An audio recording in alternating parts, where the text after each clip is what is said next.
안녕하세요. 글쓰기에 대한 생각을 완전히 바꿔줄 비밀, 프레임워크 글쓰기에 대한 이야기를 나눠보려고 해요. 오늘 내용은 프레임워크 글쓰기 첫걸음이라는 책을 바탕으로 재구성했습니다. 아마 다들 이런 경험 있으실 거예요. 어떤 날은 정말 신기하게 글이 술술 써지는데 또 어떤 날은 모니터 앞에서 단 한 문장도 쓰기 힘들 때가 있잖아요. 이럴 때마다 글쓰기는 정말 재능의 영역인가 싶죠. 맞아요. 그 막막함. 하얀 화면 앞에서 뭘 써야 하지 싶을 때, 또 다 쓰고 나서도 이게 다른 사람들한테 잘 전달이 될까? 걱정될 때. 그러다 보면 결국 난 글쓰기엔 소질이 없나 봐 하고 좌절하게 되죠. 이거 절대 여러분만 하는 고민이 아닙니다.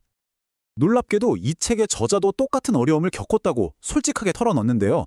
평생 글을 써온 사람인데도 막상 제대로 책을 쓰려고 하니 그 막막함에 시달렸다는 거예요.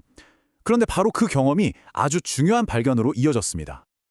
자, 그럼 이제 핵심으로 들어가 보죠. 글쓰기 문제의 진짜 해답은 막연한 영감을 기다리는 게 아니라 바로 명확한 구조를 찾는 데 있습니다. 글쓰기를 감성의 영역에서 예측 가능한 기술의 영역으로 가져오는 거죠. 한번 보세요. 우리가 흔히 말하는 감에 의존해서 글을 쓰면 그날그날 컨디션에 따라 결과물이 들쑥날쑥하잖아요. 하지만 구조, 즉 프레임워크라는 시스템을 사용하면 이야기가 달라집니다. 언제 글을 쓰든 일정한 수준 이상의 명확하고 퀄리티 높은 글을 만들어낼 수 있는 거죠. 일종의 반복 가능한 시스템을 갖게 되는 거예요. 이게 바로 오늘 이야기의 핵심, 그 아하 하는 순간인 거죠. 글쓰기는 더 이상 막연하고 신비로운 예술이 아니라 원리와 절차가 있는 누구나 배울 수 있는 기술이라는 것. 바로 이 생각의 전환이 모든 걸 바꿉니다.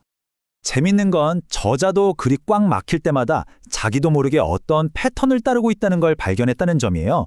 어떤 걸 관찰하고 그게 무슨 의미인지 성찰하고 그래서 핵심이 뭔지 통찰을 얻는 흐름. 이게 바로 ORI라는 아주 강력한 프레임워크였던 거죠. 그러니까 책에서 배운 이론이 아니라 실제 글쓰기의 현장에서 찾아낸 살아있는 방법론인 셈입니다. 그럼 지금부터 여러분의 글쓰기 도구 상자에 쏙 넣어드릴 아주 강력하고 유용한 프레임워크 3가지를 소개해드릴게요. 각기 다른 상황에서 정말 멋지게 쓰일 겁니다. 첫 번째 도구는 바로 ORI입니다. 머릿속에 맴도는 막연한 생각이나 어떤 경험을 하나의 명확한 메시지로 딱 정리하고 싶을 때, 즉 아이디어의 방향을 잡을 때 이만한 게 없어요. 정말 간단하죠? 첫째, 내가 본 것, 겪은 것을 사실 그대로 관찰합니다. 둘째, 그게 나한테 어떤 의미가 있는지, 왜 중요한지 성찰해요. 마지막으로, 그래서 하고 싶은 말이 뭐야? 에 대한 답, 즉 통찰을 한 문장으로 뽑아내는 겁니다. 이 3단계만 거치면 흩어져 있던 생각들이 하나의 강력한 메시지로 딱 모이게 됩니다. 자, 두 번째 도구는 PIP입니다. 이건 특히 직장에서 정말 유용한데요. 발표를 하거나 보고서를 쓸 때처럼 내 주장을 아주 명확하고 논리적으로 전달해야 하는 상황에서 그 진가를 발휘하죠. 프랩의 핵심은 뭐니 해도 2갈식이에요. 결론부터 딱 던지는 거죠. 그런 다음 왜 그렇게 생각하는지 이유와 구체적인 사례로 뒷받침하고 마지막에 다시 한번 결론을 쾅 박아줘서 듣는 사람 머릿속에 각인시키는 겁니다. 빙빙 돌리지 않고 핵심을 전달하는 가장 빠르고 효과적인 방법이에요. 마지막 3번째 도구는 PAS입니다. 이 프레임워크는 조금 달라요. 차가운 논리가 아니라 따뜻한 공감에서 출발하거든요. 상대방의 문제와 감정을 먼저 건드려서 마음의 문을 열게 한 뒤에 해결책을 제시하는 아주 설득력 있는 방식입니다. 먼저 상대방이 겪고 있는 문제를 정확히 짚어줍니다. 그리고 그 문제 때문에 얼마나 답답하고 힘든지 그 감정을 생생하게 묘사해서 고조시키죠. 깊은 공감대가 형성되는 순간이에요. 바로 그때 자, 여기 해결책이 있습니다 라며 내 아이디어를 명쾌한 해결책으로 제시하는 겁니다. 이건 정말 강력한 감정적 연결을 만드는 설득의 기술이죠. 자, 이제 슬슬 정리를 해볼까요?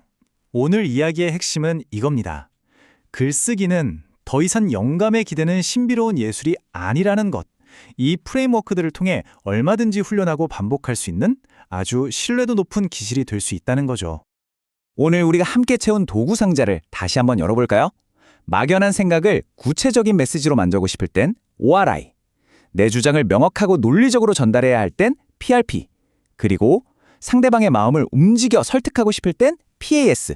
이 세 가지만 딱 기억해도 글쓰기가 훨씬 만만해질 겁니다. 마지막으로 이 책의 에필로그에 나오는 정말 중요한 메시지를 나누고 싶어요. 프레임워크의 진짜 힘은요, 글이 잘 안 써지는 날에도 최소한의 퀄리티를 보장해주는 안전망이 되어준다는 겁니다. 이건 재능의 문제가 아니라 꾸준한 결과물을 만들어주는 시스템의 힘인 거죠.